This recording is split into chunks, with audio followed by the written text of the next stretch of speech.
Parlons de la peur et de sa connotation positive. Comment la peur peut véritablement nous aider à trouver un sens à notre vie.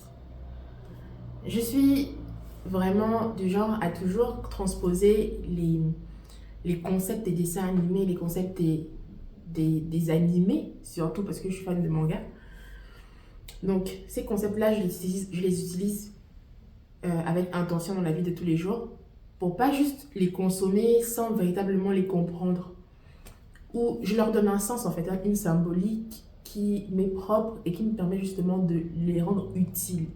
Et pas juste consommer des jeux vidéo, consommer des mangas, des dessins, des films, sans vraiment leur donner du sens. J'ai besoin à chaque fois de donner un sens à tout ce que je fais et à tout ce que je consomme. C'est le cas par exemple pour Dragon Ball. La plupart des gens ici connaissent Dragon Ball en fait.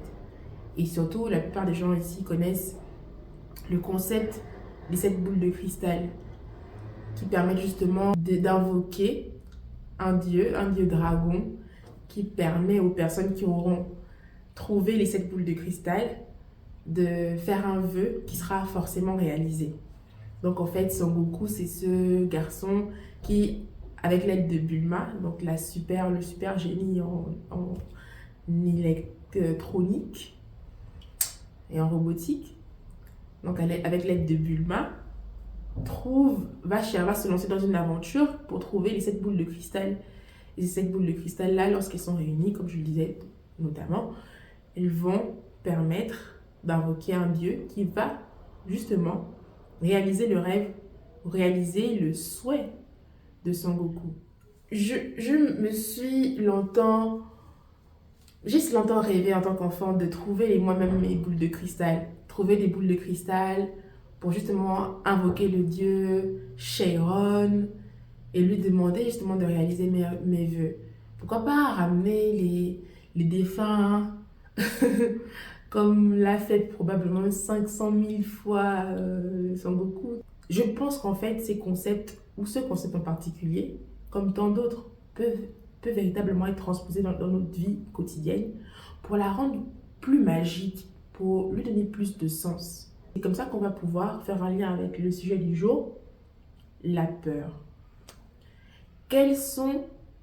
Comment trouver nos boules de cristal? Comment trouver notre but dans la vie? Comment faire réaliser nos rêves les plus fous, les plus grands? Je suis convaincue qu'en fait, c'est la peur qui est notre radar. La peur est en fait le radar à la réussite. Le radar qui nous permet de détecter ces boules de cristal, c'est la peur. Tout ce que vous voulez faire, tout ce que vous avez envie de faire est empêché par la peur. Et dorénavant, je me suis rendu compte qu'en fait, lorsque je n'ai pas envie de faire quelque chose, lorsque j'ai peur de faire quelque chose, c'est cette chose-là qu'il faut que je fasse absolument. Qu'en fait, la peur me montre précisément ce qu'il faut que je fasse pour réussir.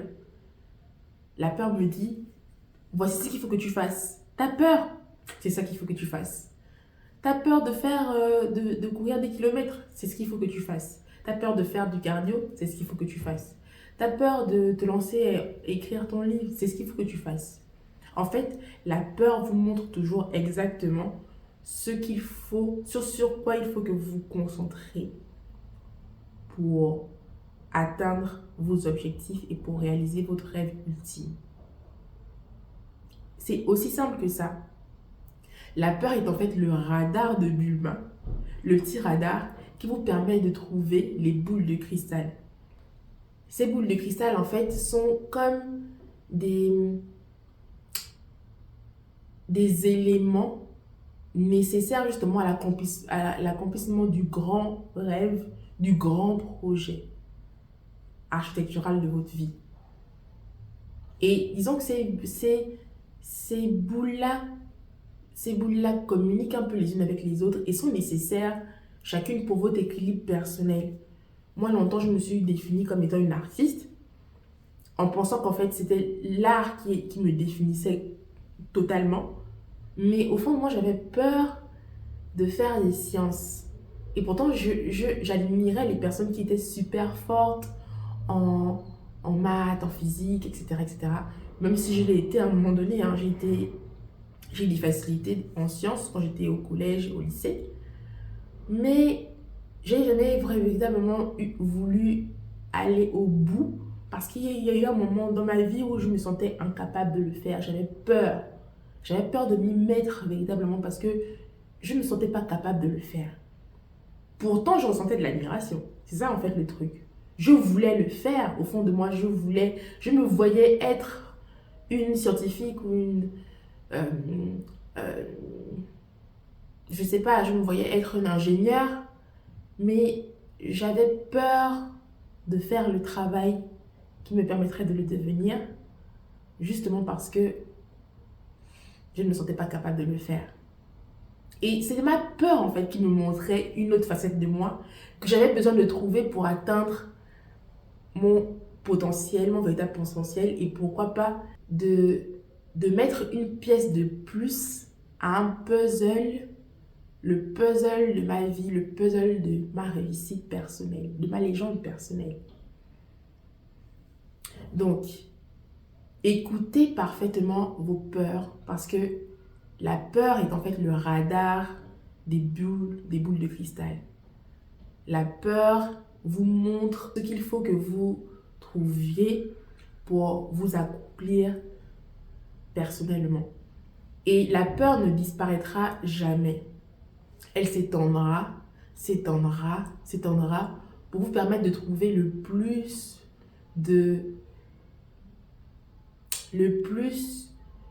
de pièces possibles en fait pour la recomposition du puzzle de la légende personnelle.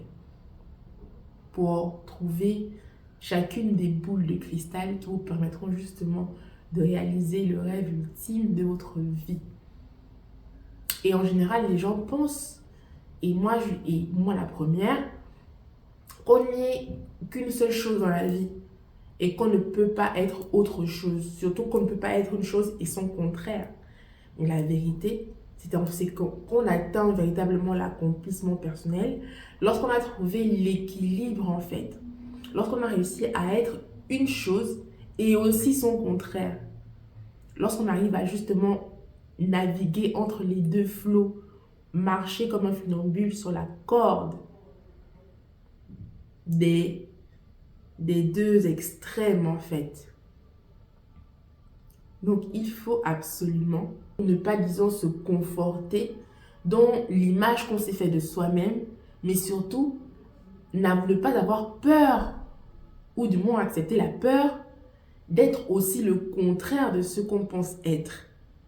Et donc aller vers cette peur-là pour accomplir ou trouver cette boule de cristal qui sera une boule de plus dans le trésor qu'on aura dégoté pour justement invoquer le dieu Chiron. Bon, je parle de dieu Chiron ici, mais il ne s'agit pas du dieu Chiron en soi. Il s'agit du dragon justement qui sort des boules pour réaliser notre souhait. Quel est ce souhait? Définir quel est véritablement le but, le sens de notre vie. Qu'est-ce qu'on cherche à accomplir? Et on n'est pas vraiment obligé d'en avoir tous les contours et les alentours, mais il faut au moins qu'on donne une intention à notre vie, qu'on donne une véritable intention à notre vie, pour que justement ce radar-là puisse nous conduire au mieux. Dorénavant, n'ayons plus peur de nos peurs, parce que ce sont nos peurs qui nous conduisent là où on est censé être.